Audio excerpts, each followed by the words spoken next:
hadn't planned to stay the night.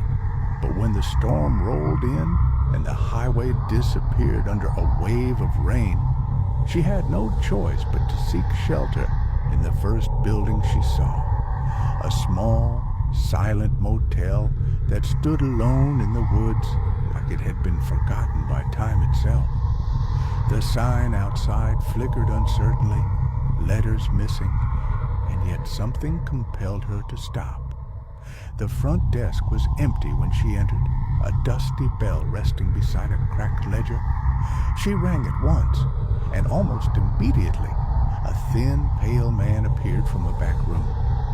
His eyes were tired, and his voice raspy as he handed her the key to room 6, saying only one thing: "Don't open the door at the end of the hallway." She nodded, assuming it was some strange joke or perhaps a warning about a utility closet.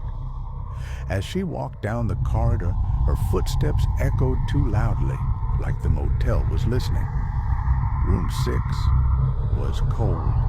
Not just cold in temperature, but in feeling. The kind of cold that sinks beneath the skin and whispers to your bones.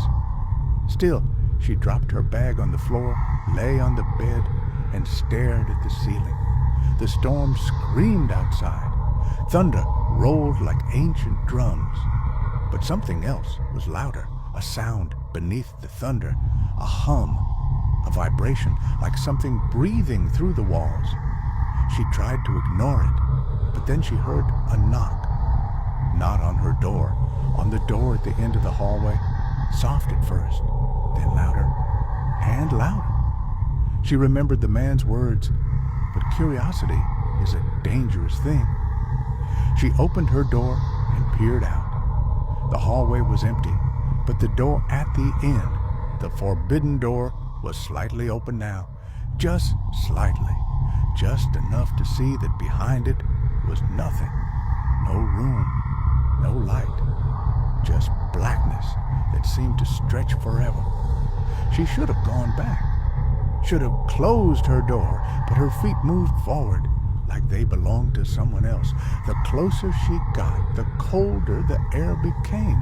The door creaked wider on its own, as if welcoming her. She stepped inside. The blackness swallowed her whole. She didn't fall. She floated.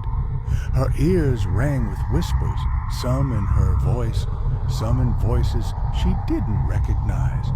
Then a flash of light, a corridor, familiar, the motel hallway again, but warped, longer. The door stretched to the ceiling, trembling as if breathing. At the far end stood a mirror. In it she saw herself, but older, worn, afraid. And behind her reflection stood dozens of people, some missing faces, some with mouth stretched open in endless screams. She turned. No one was there, but the mirror kept showing them, and then it changed. It showed her entering the motel again and again, an endless loop. She reached out to touch the mirror, and it shattered, not outward, but inward, like it was pulling her in. Suddenly, she was back in room 6, lying on the bed, heart pounding. Had she dreamed it? The lamp was off.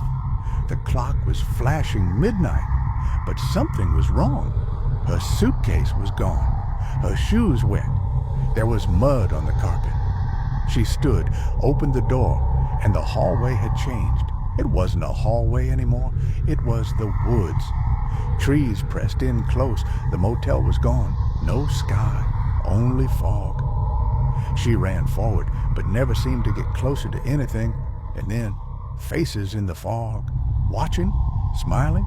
She closed her eyes and screamed.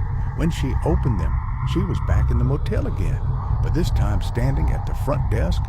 The pale man was gone. In his place, a woman. She looked just like her. Same eyes, same voice. The woman said, "Room 6 is ready for you." Emily tried to speak but found her voice missing.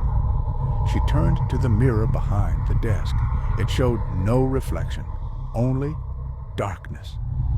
She ran to the parking lot. Her car was gone. The road was gone. Only the motel remained. The door at the end of the hallway stood open again.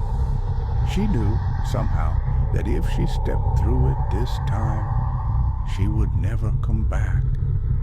But the door was calling her. She heard her own voice from within, whispering her name over and over. She shut her eyes, took a breath, and stepped forward.